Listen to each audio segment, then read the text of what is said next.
성경적 상담을 배우기 위해 오신 여러분을 환영합니다. 오늘은 ACBC의 영상 The Puritans and Precious Remedies를 살펴보도록 하겠습니다. 청교도 하면 어떤 이미지가 떠오르세요? 아마 많은 분들이 검은 옷을 입고 늘 인상을 쓴 채 죄 문제에만 집착하는 어둡고 경직된 모습을 상상하실 거예요. 네, 맞아요. 사실 저도 그랬고요.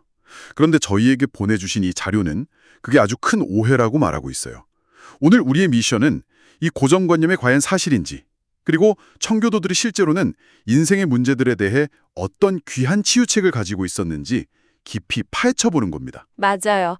오늘 우리가 함께 들여다볼 이야기는 그들의 어두운 이미지가 아니라 오히려 그들이 죄와 슬픔, 그리고 고난이라는 인생의 가장 어두운 문제들을 어떻게 희망으로 바꿔내려고 했는지에 대한 놀랍도록 실용적인 지혜에 관한 거예요. 좋습니다.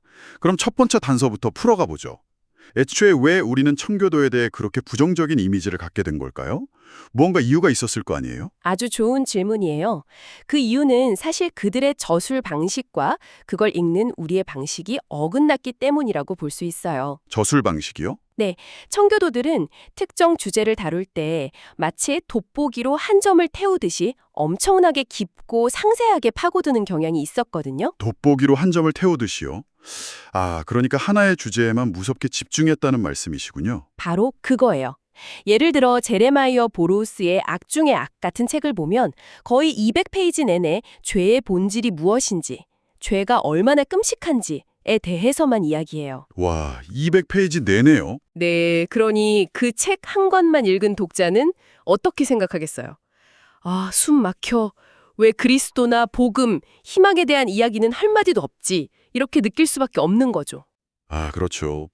저라도 그런 책을 읽으면 청교도 신앙은 사람을 죄책감에 빠뜨리기만 하는구나 하고 책을 덮어버렸을 것 같아요. 그리고 바로 그 지점에서 오해가 시작된 거예요. 청교도들에게 그 책은 거대한 퍼즐의 한 조각에 불과했어요. 퍼즐의 한 조각이요? 네. 그들의 의도는 먼저 죄의 심각성을 깊이 깨닫게 한 후에 다른 저작들을 통해 그리스도의 은혜와 복음이라는 나머지 퍼즐 조각들을 맞춰가도록 하는 거였죠.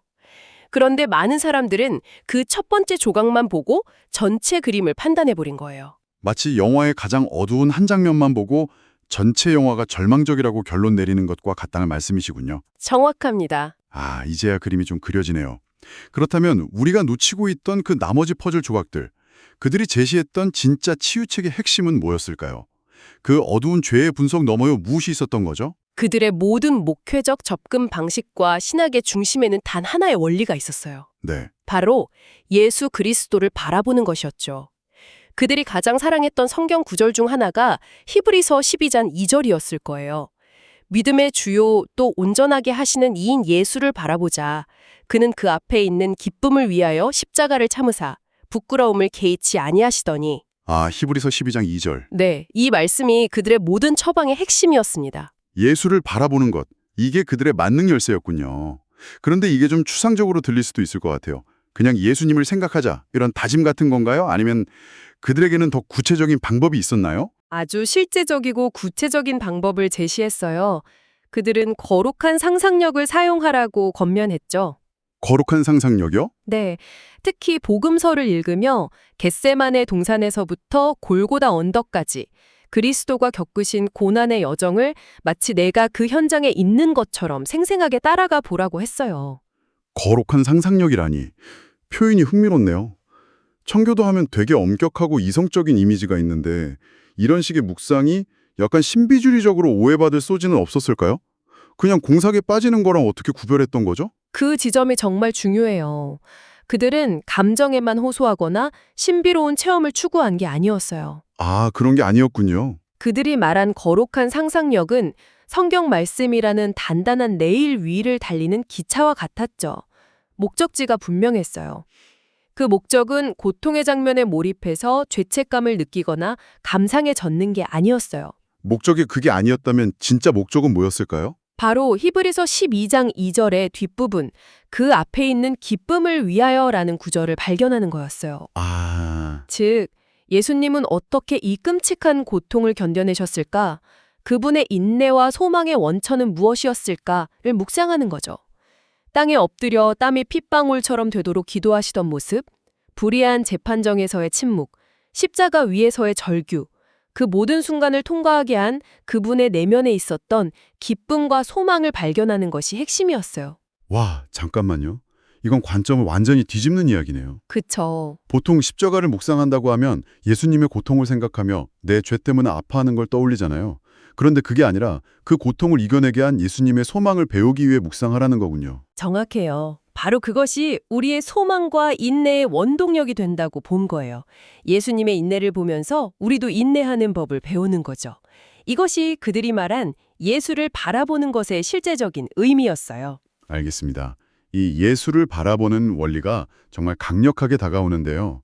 그렇다면 이 하나의 원리를 가지고 우리 삶의 실제적인 문제들, 영상에서 언급된 죄, 슬픔, 고난이라는 세 가지 문제에 구체적으로 어떻게 적용했는지 궁금해져요. 네, 청교도들은 이 세 가지가 우리 영혼을 가장 괴롭히는 문제라고 봤어요.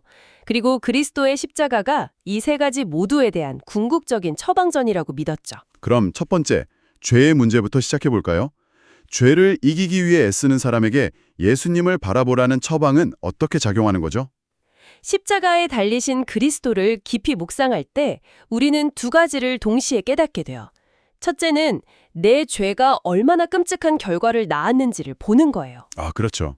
하나님의 아들이 나를 대신해 그토록 처참한 고통을 겪으셔야만 했다는 사실 앞에서 죄를 가볍게 여기거나 즐길 수가 없게 되죠. 그러니까 십자가가 이런 짓 하지 마라는 차가운 규칙이 아니라 죄가 얼마나 심각한지 보여주는 가장 강력한 동기부여가 된다는 거군요. 맞아요.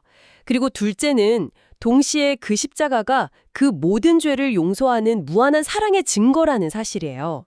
죄의 끔찍함과 용서의 위대함을 동시에 네, 동시에 볼 때 우리는 죄를 미워하면서도 절망에 빠지지 않고 감사함으로 죄와 싸울 힘을 얻게 되는 거죠. 그럼 두 번째 문제인 슬픔은 어떤가요? 깊은 슬픔에 빠져서 아무도 내 마음을 몰라줄 거야 라고 느끼는 사람에게는 이 원리가 어떻게 위로가 될까요? 우리가 외로움과 슬픔 속에서 겟세마네의 예수님을 묵상한다고 상상해 보세요. 가장 사랑하는 제자들에게 배신당하고 홀로 남아 고뇌하시던 그분의 모습을 떠올리는 거죠. 네. 그러면 아무도 나를 이해하지 못해라는 생각이 나의 모든 슬픔과 배신감을 나보다 먼저 그리고 더 깊이 겪으신 분이 계시는구나 라는 생각으로 바뀌게 돼요. 아, 그저 동정하시는 분이 아니라 내 아픔을 이미 다 겪어보셔서 완벽하게 공감하시는 신실한 대제사장을 만나는 경험이군요. 맞습니다. 이건 정말 다른 차원의 위로겠네요. 그렇죠. 그분은 우리의 연약함을 체휼하신 분이기 때문에 우리는 그분 앞에서 위로를 얻고 힘을 얻을 수 있는 거예요. 그게 슬픔에 대한 청교도들의 처방이었어요. 마지막으로 고난의 문제입니다. 어쩌면 이게 가장 핵심적인 부분일 것 같은데요. 맞아요. 다시 히브리서 12장 2절로 돌아가게 돼요. 그리스도께서 장차올 영원한 기쁨을 바라보며 그 끔찍한 십자가 고난을 견디셨듯이 우리 역시 고난 속에서 소망을 가지고 인내하는 법을 배우게 되는 거예요.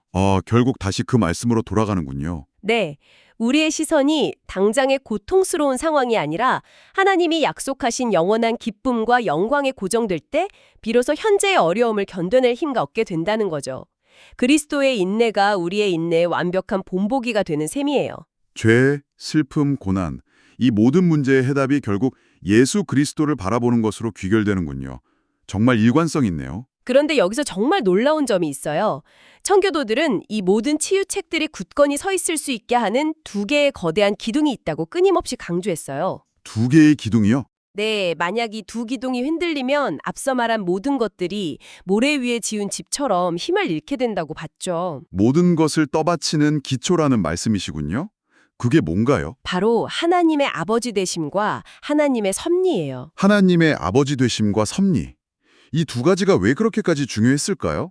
앞서 말한 치유책들이 이것 없이는 힘을 잃는다는 게 어떤 의미죠? 우리가 고난을 겪을 때 가장 먼저 드는 질문이 뭐죠?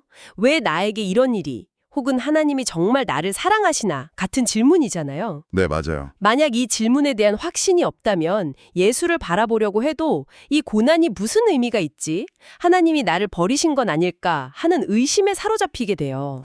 하지만 하나님이 나를 가장 사랑하시는 아바, 아버지이시며 그 좋으신 아버지가 내 삶의 모든 것, 심지어 이 고난까지도 합력하여 선을 이루기 위해 주관하고 계신다는 섭리를 믿을 때 비로소 우리는 흔들리지 않는 평안 속에서 그리스도를 바라볼 수 있는 거예요. 그러니까 고난의 상황 자체에 매몰되지 않고 그 상황을 다스리시는 하나님이 어떤 분이신지에 집중하게 만드는군요. 왜라는 질문에서 누구라는 질문으로 시선을 옮기게 만드는 거네요. 정확해요.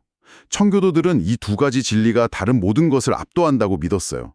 그래서 우리가 죄와 씨름할 때, 슬픔에 잠겨 있을 때, 고난 중에 있을 때 다른 많은 것에 정신이 팔려 이 두 가지 핵심 진리, 즉 나의 아버지가 모든 것을 다스리고 계신다는 사실을 놓치는 것을 가장 경계하라고 가르쳤죠. 그렇다면 이건 그저 그들의 책상에서 나온 이론이 아니었는지 궁금해요. 청교도들의 실제 삶도 이런 믿음을 증명해 줬나요? 그들의 삶 자체가 가장 강력한 증거였어요. 이것은 그들에게 피와 눈물로 쓰인 진리였죠. 삶이 증거였다. 네. 대표적으로 존 오웬이라는 신학자는 10명의 자녀 중 9명을 자기보다 먼저 떠나보냈어요. 유일하게 성인이 된 딸 한 명마저 젊은 나이에 세상을 떠났고요. 10명 중 9명이요? 정말 상상조차 하기 힘든 고통이네요. 그런 상황에서 어떻게 하나님의 선하심과 섭리를 신뢰할 수 있었을까요? 그렇죠. 또 철로 역정으로 유명한 존 버니언은 설교했다는 이유만으로 12년 동안 감옥에 갇혔어요. 12년이나요? 네. 그가 체포될 당시 그의 아내는 임신 중이었는데 그 충격으로 유산하고 말았죠. 집에는 앞을 보지 못하는 딸을 포함해 4명의 어린 자녀들이 굶주림 속에서 아버지를 기다리고 있었고요. 정말 끔찍하네요. 그런 극심한 고통 속에서 하나님은 선하신 아버지이며 모든 것을 주관하신다는 믿음을 어떻게 지킬 수 있었던 걸까요?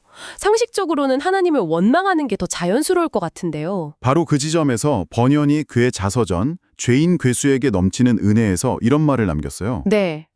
만일 내가 올바르게 고난받으려면 이해할 수 없는 하나님을 신뢰하는 법을 배워야 한다. 이해할 수 없는 하나님을 신뢰하는 법을 배워야 한다. 와, 정말 강력한 말이네요. 이게 핵심이에요. 고난의 이유를 다 알아야만 하나님을 신뢰할 수 있는 게 아니라는 거죠. 우리는 하나님의 비밀 상담가가 아니기 때문에 왜 이런 일이 일어나는지 그 이유를 평생 모를 수도 있어요. 그렇죠. 하지만 우리는 그 일을 주관하시는 분이 누구신지는 알아요. 그분은 우리를 위해 자기 아들을 내어주신 사랑의 아버지이시며 그분의 사랑은 십자가에서 이미 증명되었죠. 이것이 청교도들이 그 모든 고난을 뚫고 나갈 수 있게 한 힘의 원천이었습니다. 오늘 이야기를 나눠보니 청교도에 대한 제 생각이 완전히 바뀌었어요. 그들은 결코 어둠의 사상가가 아니라 오히려 인생의 가장 깊은 어둠 속에서 그리스도를 바라보고 하나님의 아버지 되심과 섭리를 굳게 신뢰함으로써 소망의 빛을 찾아낸 사람들이었네요. 맞아요.